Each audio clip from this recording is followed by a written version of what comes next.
Ya, assalamualaikum anak-anak. Bagaimana kabarnya kalian semua? Baik ya semuanya ya.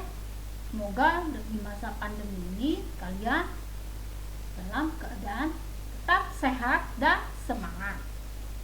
Baiklah, materi pada hari ini Ibu akan membahas mengenai cerpen. Ya, apa yang kalian ketahui mengenai cerpen? Ya, cerpen itu singkatan dari cerita pendek ya. Baiklah, kita akan bahas mengenai cerpen. Nah, pengertian cerpen. Cerpen adalah salah satu bentuk karya sastra berupa prosa yang menggambarkan suatu tokoh serta lingkungannya yang disertai dengan bermacam permasalahan yang menimpanya serta bagaimana solusi untuk memecahkan masalah tersebut ya. Jadi cerpen adalah karya sastra ya. Ini menggambarkan suatu tokoh serta lingkungannya ada bermacam masalah ya di sana. Hanya kalau di cerpen itu biasanya masalahnya tidak terlalu rumit ya. Nanti kita lihat cerpen itu seperti apa. Ciri-ciri cerpen. Nah ini ya ciri-cirinya.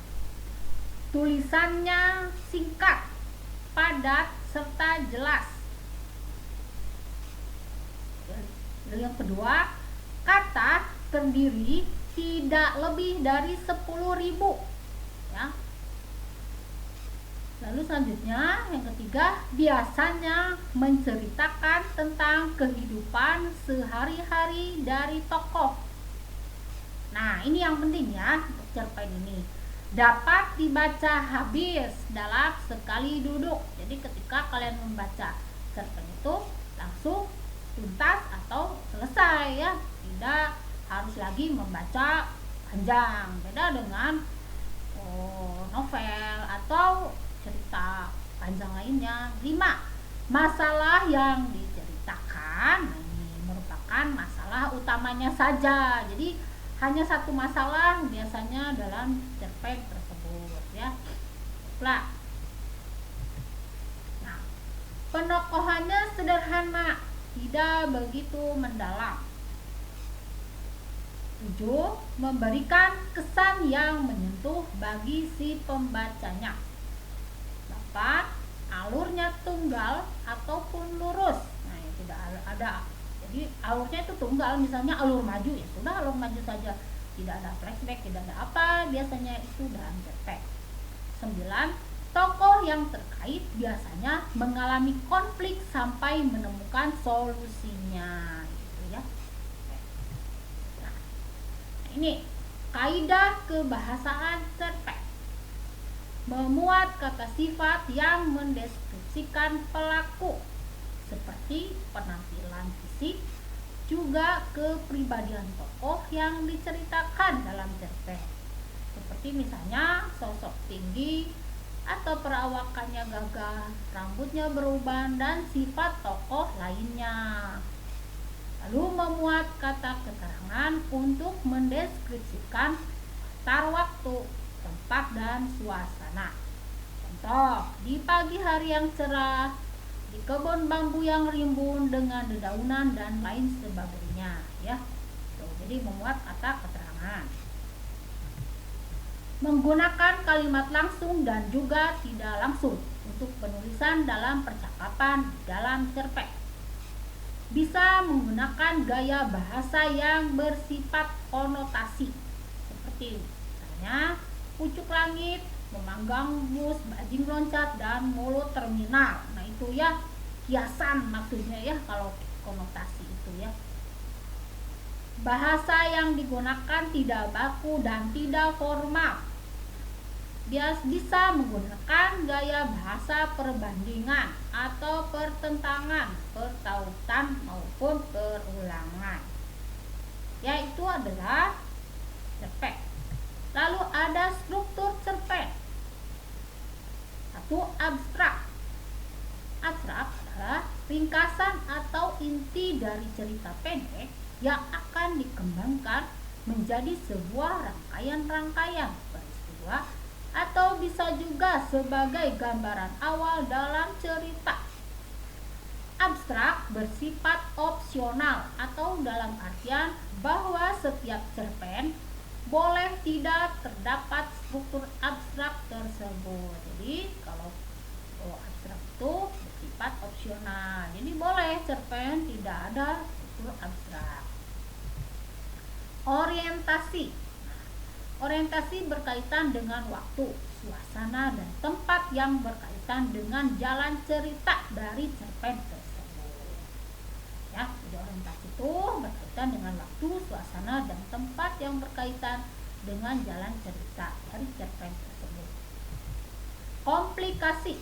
Komplikasi berisi urutan kejadian-kejadian yang dihubungkan secara sebab dan akibat. Pada komplikasi biasanya mendapatkan karakter ataupun watak dari berbagai tokoh cerita pendek tersebut. Hal ini karena pada bagian komplikasi kerumitan mulai bermunculan. Nah, di sini mulai ada salah, ya. Evaluasi adalah struktur konflik yang terjadi dan mengarah pada klimaks serta sudah mulai mendapatkan penyelesaiannya dari konflik yang terjadi tersebut. Resolusi.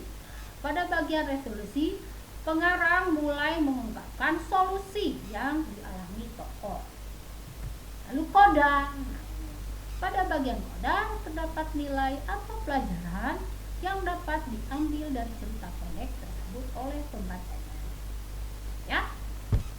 Jadi, kalau di dalam cerpen itu semua masalah harus tuntas.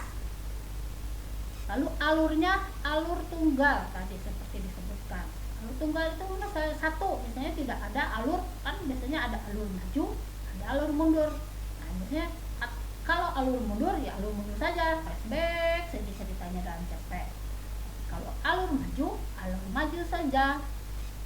Jadi tidak ada campuran. Beda dengan novel.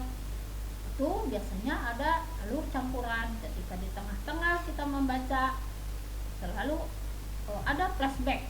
Nah, seperti itu ya. Jadi yang disebut cerpen itu singkat ya dan tuntas masalahnya. Beda dengan novel. Nah, apakah kalian pernah membuat cerpen?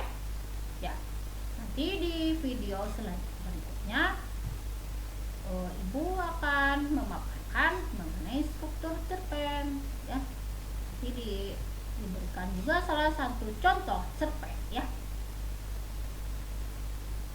Nah, untuk cerpen ini biasanya si tokoh ini juga hanya konfliknya itu tidak satu ya, jadi tidak bercabang tadi ya, seperti tadi ya. Jadi konflik itu hanya satu konflik. Contohnya permasalahan dia misalnya si tokohnya itu contoh cerpen mengenai jual beli ya di sini ya, boleh. Lalu misalnya tokoh hanya melakukan penawaran dengan tokoh yang lainnya, itu biasanya tuntas kalau di cerpen itu. Lain dengan di novel itu akan berlanjut ya, seperti apa sampai ada pertikaian segala. Tapi di cerpen tidak ya.